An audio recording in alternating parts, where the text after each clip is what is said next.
এরকম একটা বল থাকে, এই কানের মধ্যে এরকম একটা বল থাকে। এই বলটা এই যে বলটা কানে দেয়, কানে দিয়ে কানে দিবে। আর হলো হোয়াইট পকেটের মধ্যে একটা রাউটার থাকবে, অথবা এই যে আপনার যে অন্তবাস অথবা ছেলেদের গেঞ্জি, তার ভিতরে তার একটা এই যে সিম রাখবে। অর্থাৎ যখনই ওইখান থেকে বাহির থেকে টেলিফোনটা করবে, টেলিফোনটা করার সাথে সাথেই সে শুনতে পাবে। তো যাদের কাছে এটা থাকবে, এই রাউটার মানে অথবা ওই যে অন্তবাস এগুলো থাকবে, তারা ওখান থেকে বলবো, তারা শুনবে, শোনার পর সমানে শেষ। অর্থাৎ 5-10 মিনিটের মধ্যে প্রশ্নটা পেয়ে 5-10 মিনিটের মধ্যে উত্তর শেষ। অর্থাৎ 5-10 মিনিটের মধ্যে প্রশ্নটা পেয়ে 5-10 মিনিটের মধ্যে উত্তর শেষ।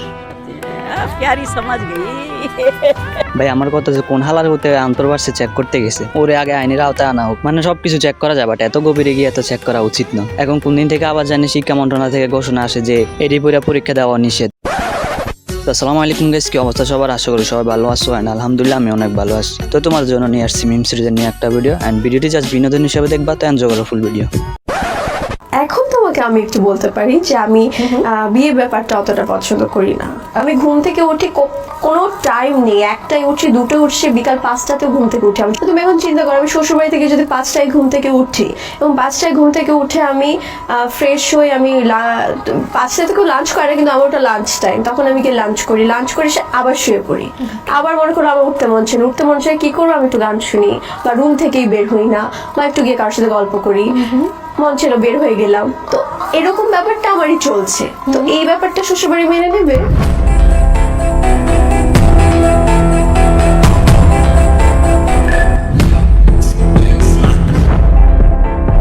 মানে ওই মেঘনা চাইতে বৃষ্টি খুঁজতেছে, শ্বশুর বাড়িতে যাইবার সারাদিন ঘুমাইবো, এরপর উঠে একটু মোবাইল টিপো, এরপর আবার খায় আবার ঘুমাই যাবো। এডি শ্বশুর বাড়ি গিয়া করা তো দূরেই থাক, নিজের আম্মু আব্বু তো গাঁরে লাথি মেরে বাসা থেকে বাইর করে দিব। হ্যাঁ সম্পর্ক, হ্যাঁ আমার বাইরে ফাঁসাইছে, ফ্রেন্ড হিসাবে কথা বলছিল প্রথম, এরপরে ওনার সাথে উনি জোরবস্তি কইরা, মানে উনি অনেক রকম করে ব্ল্যাকমেল করছে যে মেয়ে খারাপ চরিত্রহীন, এর স্বামী মেয়েরা নাকি বলে আর কয়েক জায়গায় ধরছে, এরকম কর্মের ব্যবসায়ী নাকি এটা। আমার বাড়িতে যেত, এই যে ওই আমার ঘরে যেত, এটা কিন্তু আমার ঘরে, ওর সাথে আমি ঘুরতে গেছি, চান্দিনা বাণিজ্য মেলা হয়েছে, ওইখানে ঘুরতে গেছি, এই যে ওই আমার ঘরে, এটাও কিন্তু ওই আমার ঘরে, এটাও কিন্তু ওই আমার ঘরে। নষ্ট হয়ে যায়, হয়তো আমার জীবন নষ্ট করে দিচ্ছে, হয়তো 3-3টা জীবন নষ্ট করছে একসাথে। ও আমার প্রলোভন দেখায় আইনে ওখানে পালাই গেছে, হয়তো আমার নিজের হাতে মাটি দিব, নয়তো আমার কিছু মানুষ আছে না, ওই যে আগারটুকুও খাইতেছে আবার গোড়ারটাও খাইতেছে, ঠিক এমনই আর কি। ফ্রেন্ড হিসাবে কথা কইলে এত কিছু, আর মেয়েটাও কেমন, প্রথম স্বামী থাকে বিদেশ, ওনার টাকা পয়সা 3-4 বছর ধরে খাইয়া এখন আইয়ে প্রেমের ভাত খাইতে। করোনার সময় ভাই এগুলা কই ছিল?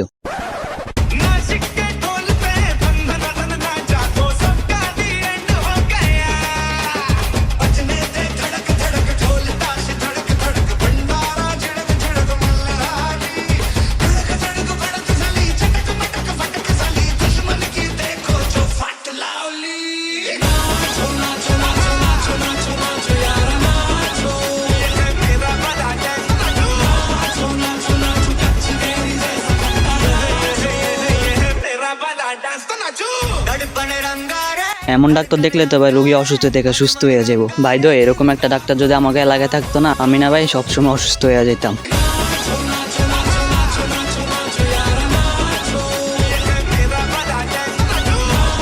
तो ऐसा लग रहा है दिल गार्डन गार्डन हो रहा है, बहुत मजा आ रहा है।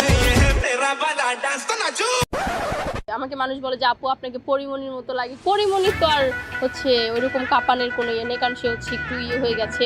তাকে আর আমাকে দাঁড় করালে মনে হয় যে আমি এখন সিনেমা কাঁপাতে পারবো। এখন যদি পরিমণি কেন অন্য কোনো নায়িকাও আসে আমার সামনে, হচ্ছে পাত্তা পাবে না। কয়েকদিন আগে যে গানটা করেছিলাম সবাই বলছিল, চারপাশ থেকে সবাই বলাবলি করছিল যে ইনি যদি বলিউডে যায় সবাইকে হার মানিয়ে দেবে। তো আমি দেখছিলাম যে আমার ফেসটা খুবই, যেহেতু একটু শর্ট ড্রেস পরা হয়েছিল, তবে আমি দেখেছিলাম যে একদম আমারই এটা পারফেক্ট। দোয়া করবেন যাতে হচ্ছে সাকিব খানের সাথে সিনেমা করতে পারি। ছোট্ট একটা রিকোয়েস্ট করে, তুই খালি কষ্ট করে 5 মিনিটের লেগে আয়া পর ভাই, 5টা মিনিটের লেগে তুই খালি একটু আয়া পর, তোরে মাইরা আমি ঘুমামু ভাই, আমার ঘুম হয় না, তোরে মাইরা ঘুমামু, তুই একটু আয় ভাই।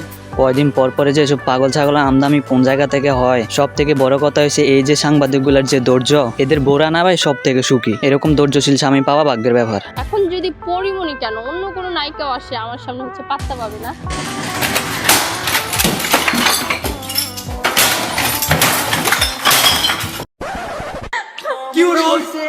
ऐसा क्यों किया तुमने? तुम पागल हो रोज, क्यों किया ऐसा बताओ? तुमको तो मैं को तुम्हें याद है? याद है? मुझे जीना सिखा दिया, मरना सिखा दिया, तेरी वफाओं ने सब बना दिया। এইটা কোনো কথা? আগে দিয়া শেষ কর, নাইলে ফুল কথা শেষ কর। এগুলো সব লুচ্চামির কারণে টাইটানিক জাহাজটা ডুবে গেছিল গা। ऐसा क्यों किया तुमने? तुम पागल हो रोज, क्यों किया ऐसा बताओ?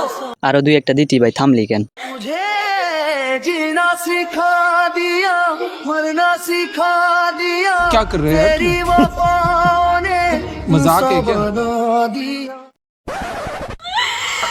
ছিল দীর্ঘদিনের প্রণয়, ভালোবেসে বেঁধেছিলেন ঘর, তবে বিয়ে নয়। বিয়ে ছাড়াই 1 বছর ফ্ল্যাট ভাড়া নিয়ে প্রেমিকের সঙ্গে ঘর সংসার করেছেন এ তরুণী। প্রেমিক বিভিন্ন সময় প্রলোভন দেখাতেন, তাকে নিজের চেয়েও বেশি ভালোবাসেন। সেই স্বপ্নে বিভোর হয়ে প্রথম স্বামীর ঘর ছেড়ে রাজধানীর কদমতলী এলাকায় অস্থায়ী সংসার গড়ে তোলেন। তবে বারবার বিয়ের তাগিদ দিলেও এড়িয়ে যেতেন প্রেমিক সেলিম রেজা। বলতেন বিয়ে ছাড়াই যেখানে সব হচ্ছে, বিয়ে কেন সেখানে প্রয়োজন। क्या बात है सर, क्या बात है सर, क्या बात, ये बात है। থাকলি খাইলি ঘুমাইলি সব করলি, তাও বিয়ে ছাড়া মানে ফুল 1 বছরের কোর্স। এরপর মৌমাছি মধু খেয়ে চলে গেছে গা। ঘটনাটি অনৈতিক হলো, ফলাফল বেশ ভালোই। বিয়েটা আগে সাইরা নিয়ে এরপর যা করার করতি, প্লাস এই গানটা না যে খাইয়া দেয় ছাইরা দিব, মানে যেমন কর্ম তেমন ফল। হয়ে যাবা তুই যে 1 বছর আমার সাথে থাকলি, খাইলি, ঘুমাইলি, সব করলি, কেন করলি? এই নারীর অভিযোগ, শুধু প্রেমে প্রতারণা করেই থেমেছিলেন না এ যুবক। বিয়ের প্রতিশ্রুতি দিয়ে হাতিয়ে নিয়েছেন 2 লাখ টাকা। এছাড়া একই ফ্ল্যাটে দীর্ঘ 1 বছর একসঙ্গে থাকায় নিজেদের অন্তরঙ্গ মুহূর্ত ভিডিও করে রাখেন মুঠোফোনে। এবার ঈদে আপনার শপিং বাজেট কত? সত্যি বলবো না মিথ্যা বলবো? সত্যি রে শুনি। আচ্ছা, আমার এবার ঈদের শপিং বাজেট ছিল 1 লাখ। তো 15 প্রো ম্যাক্স নিয়েছি, ওটা ধরলে তো 2.5 লাখ।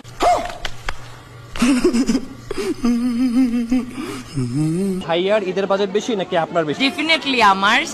আচ্ছা, রিমিক্স আইটেম এই তার 50,000 এর মধ্যেই হয়ে গেছে।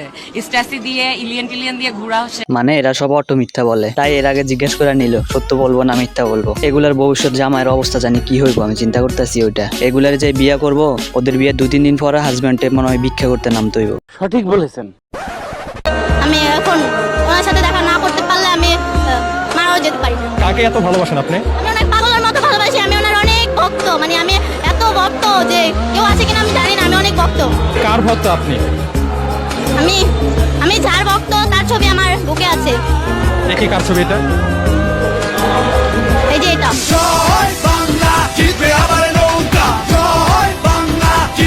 ভাই আমি তো ফার্স্টে ভাবছি জাহিদ খানের পিক দেখাইবো, কারণ ওর লাগে নাকি হাজার হাজার মেয়ে পাগল। এখন দেখি কেস পুরা উল্টা, মানে সরকারি চাকরি পাওয়ার নিনজা টেকনিক। বাট সাংবাদিকও কম না, সেই লেভেলের কট দিয়ে দিছে। খাওয়া দাওয়া হবে না তো, আমি খাওয়া দাওয়া না করলে তো আমি মারা যেতে পারি। কতদিন যাবত আপনি খান না? আমি 5-6 দিন যাবত পানি খেয়ে আছি, আমি খাওয়া দাওয়া করি নাই। পানি কেন খাইছেন?